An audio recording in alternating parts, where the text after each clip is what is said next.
Welcome to the Real News Network. I'm Paul Jay in Washington. And in Afghanistan, the battle for Kandahar is on. That's receiving strangely little attention in the American media. Joining us from England, from Essex, is Mohammed Junaid, who's a research scholar studying Pashtun Nation. Thanks for joining us, Junaid. Thank you very much. So you've been talking to people who are coming and going from Kandahar. What are you hearing? What's going on the ground there? Apparently, the American and NATO forces have started to secure Kandahar now by establishing 13 checkposts around it and controlling the inflow and outflow of people and goods from and to it. We have to look at these steps in the context of the last 6 months and 1 year, and also in the context of geography. If we look at the last 6 months, the main aim of the US and the American troops was to somehow force the Pakistani military and the government to flush out all the Taliban from Waziristan. However, due to lack of resources or due to some strategic reason, Pakistani army was not able to do that, and they didn't do it. The main reason behind that was that the tip of Waziristan is only 65 miles away from Kabul, which is the center of all activity for the government and the army in Afghanistan. So the NATO and American forces could not go in huge number towards Kandahar, as it is more than 500 miles away. They're afraid that if all the troops are down in Kandahar, it leaves Kabul exposed. Yes, it does. And there is, the famous bases are, also there. And it's the main place. So if Kabul is taken or, if it is hurt badly, then it's a very big shame for all of the people there, for all the NATO and Americans. However, now they have started to secure it. By secure it, you mean secure Kandahar? Yes, secure Kandahar. Yeah, we hear that they're doing Baghdad-style security, like retinal scans and issuing new identity cards to everyone. Exactly. What they want to do is, allow those people to have Kandahar life, who are comparatively subdued, who do not oppose the military and the Karzai government, at least by taking up arms, whoever it is, Taliban or anybody. They have also deployed a militia force, if you remember. And a few weeks ago, if you remember, Taliban took responsibility for a suicide bombing in a marriage party where more than 40 people were killed. According to my sources, that marriage party belonged to that militia force, which was being supported by the American forces. But that militia cannot look after itself against Taliban because they are too much into war and 2 seasons for them. In my opinion, they will be able to control the inflow and outflow of people and goods from Kandahar, which is not a very big deal.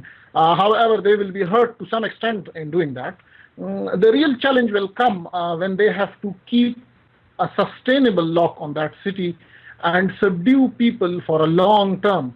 And another challenge will come when they have to flush Taliban out of the nearby villages. And then when they extend their mission to the deserts surrounding Kandahar and to the raw lands, that will be the biggest challenge, which will see a lot of blood if they try to do that. So the civilians are caught in the middle of all this. You've got the US forces saying they're not going to kill civilians or do everything they can not to. The Taliban issued a statement a few weeks ago saying that they're going to try not to kill civilians. But the truth is, this could be very bloody, and it's civilians that are going to bear the bloodiness of it. Yes, because it is a guerrilla war, so we should remember a few things. I mean, Taliban will be in the end will be ready to give up Kandahar as a major base of activity. Yes, however, they will not be ready to give it up without claiming some blood or maybe a lot of blood. It has happened, in many places in history that whenever a city is going to be taken over, what happens is they leave a few people back, a few warriors back, who just, try to create havoc. And in that, the worst target is the common people who have nothing to do with war. The military can look after itself. The suicide bombers and those people who are left behind are basically on a mission to kill as many as possible and die themselves. And the common people are the target normally. Now, what difference has General Petraeus made now that he's in charge? When McChrystal was there, apparently US troops were complaining that McChrystal was tying their hands and not letting them fight back because out of fear of collateral damage, killing civilians. We hear Petraeus has actually relaxed things there now on this side. What difference has Petraeus made? The military policies are never leaked. However, in the last 3 months, you can clearly see what happened. I mean, yesterday I read a news that 11 people were killed in a funeral, and before that there were people, in large number killed in Sangin district, if you remember, more than 50, which were claimed. So surely things have been relaxed by Petraeus, and the military is, using its heavy hand now, and there will be, civilian casualties, as it seems. It will be bloody. I mean, the truth of this is there is simply no way for the American forces to achieve their objective without using some kind of strikes against villages, particularly when they get to villages in Kandahar. But when they start fighting in the countryside, there's no way for them to distinguish who's Taliban and who isn't. They're going to wind up having to kill a lot of civilians, or they're not going to take any of this territory. Is that not true? This is very true. First of all, they cannot differentiate. Secondly, we also have to know it is not Taliban actually who are the main force fighting, although we see only Taliban, but it is not Taliban. There are multiple factors. I mean, there is Russia, there is China, there is Iran, even there is North Korea. There are reports that North Korea has, supplied some missiles to Taliban.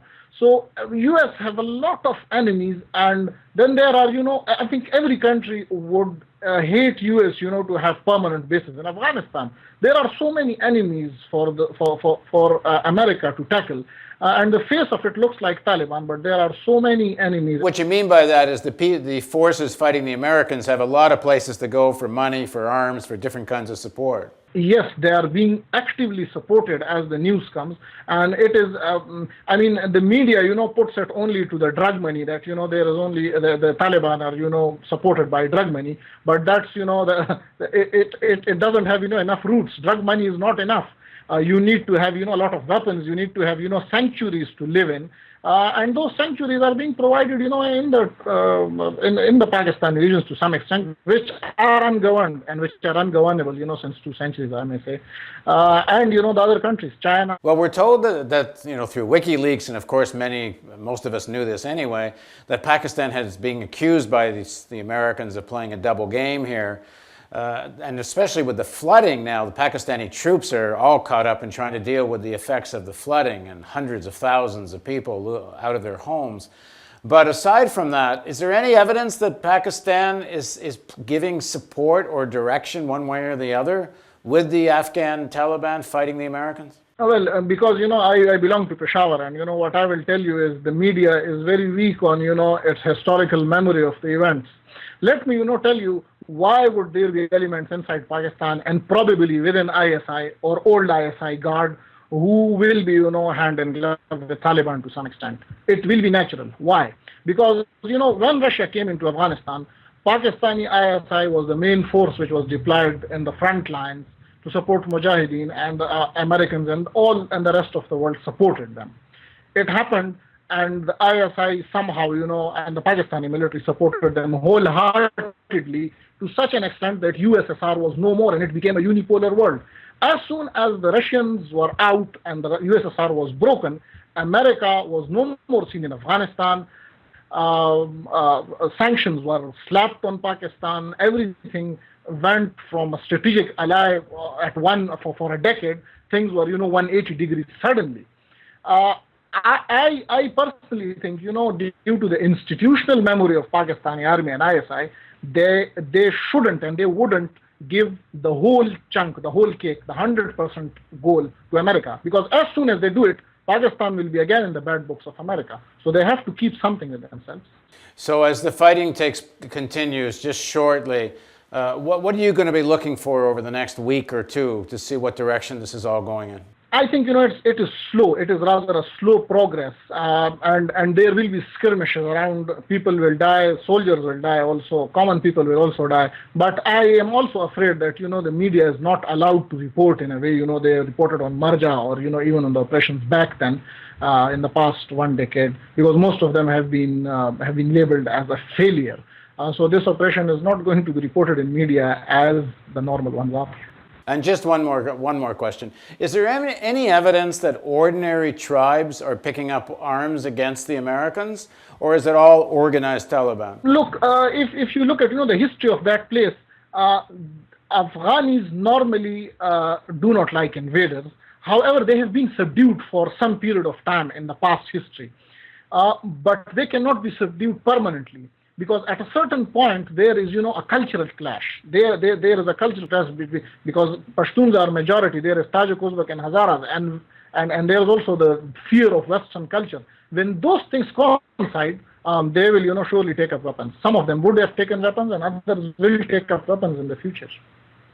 Thanks very much for joining us, Junaid. Thank you very much. Thank you for joining us on the Real News Network.